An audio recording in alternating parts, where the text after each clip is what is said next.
All right, so this is the Cavendish experiment, and Cavendish, you change that color. Cavendish is Henry Cavendish, so he's a guy, and the Cavendish experiment is where we came up with the value for big G, so Newton's gravitational constant. So Newton, in his day, came up with his equation, and at Newton's time, they had not developed a way to calculate a force of gravity without using Earth as one of the masses. So they were just using Earth's gravity. So, I mean, this first mass was always the mass of the Earth, and the radius was always Earth's radius. Um, so the thing that Newton actually died without ever knowing what his constant was. He also didn't know what the mass of the Earth was.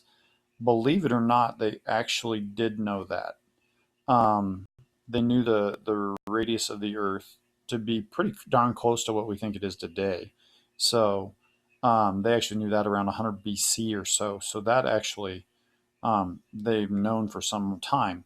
What Newton did know, and we kind of talked about this in my last video, was that right there always came out to be 9.8.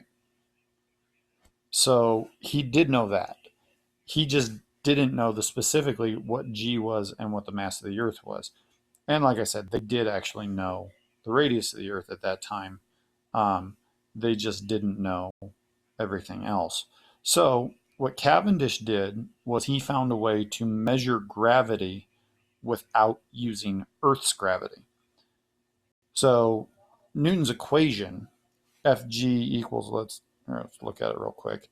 If you look at this equation, get all the red stuff out of there. If you just look at the equation, what the equation essentially says is any two masses that are some distance apart will attract each other. Now, up until this point, one of those masses was always the Earth. It doesn't have to be. This is universal gravitation. It can be any two masses that we want. So, really, Cavendish didn't like reinvent gravity or anything like that. He just found a way to measure gravity without this mass right here being the Earth. So, how did he do that? This is how he did that. So, what he did is he took a pendulum that he hung from the ceiling, like so, and this is what he called this is what it's called, a torsion pendulum. And what's unique about a torsion pendulum is simply that if you twist it, it can measure how much force it takes to twist it. All right. So if you were to take this little cross beam that he put down here and twist it that way, or this side would go that way, obviously, it could measure the force required to twist it so many degrees. So that was really what was nice about the torsion pendulum. So what he did then, what Cavendish did, is he took his little crossbeam here and he hung a little mass on it right there. And then on the other side, he hung another mass on it there. Now the reason he did it on both sides and not just a single side is because gravity is an incredibly weak force, and so he needed double sides so he could get double the effect. Now, what that does is that when in his calculations at the end, he just had to divide everything by 2 in order to actually get what his force of gravity was, which is not a big deal because, like I said, he was just doubling it so he could get more of an effect so it'd be easier to measure. That's really all he was doing. So then what he did is he took some big heavy boxes or something and put them on this side, and it was a big heavy mass, and he knew the distance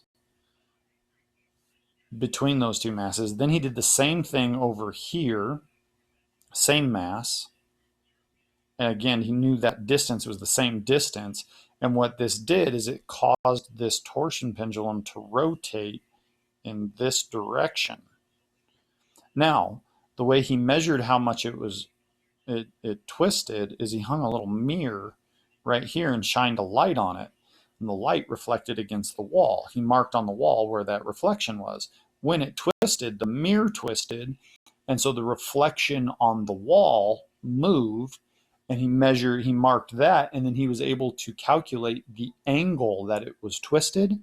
Because he was able to calculate the angle it was twisted, and this was a torsion pendulum, he could calculate the force that was used to twist the pendulum. Well, since it was nothing more than these masses being attracted to each other by gravity, he knew that that force was a force of gravity. So what he was able to do was he was able to, with his equation, now he knew this was the equation.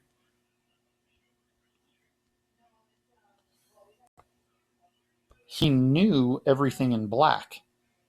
He knew the force of gravity because he was using a torsion pendulum, and the only force used to twist the pendulum was the gravity between the two masses. He knew the big mass in the box. He knew the little mass that he hung, and he knew the distance between them. And so as a result, he could then solve for G. And he was able to finally get a numerical value specifically for Newton's big constant. And that was, like I said, something that Newton ever did in his life. He died not knowing what his constant was. He knew it needed to be there. He knew that when you multiplied it by the mass of the Earth and divided by the radius of the Earth squared, it came out to 9.8, but he didn't actually know what G was. Now, once that was known, then you could take the same equation, now that you know G, and you could find the weight of something using Earth. And we've been doing this for millennia. This is not difficult to do. I mean, every time you stand on a scale, that's what you're doing. You're finding a weight. So what they knew now is, now that they knew what big G was, they could solve for the mass of the Earth. Because like I said, they actually knew the radius of the Earth.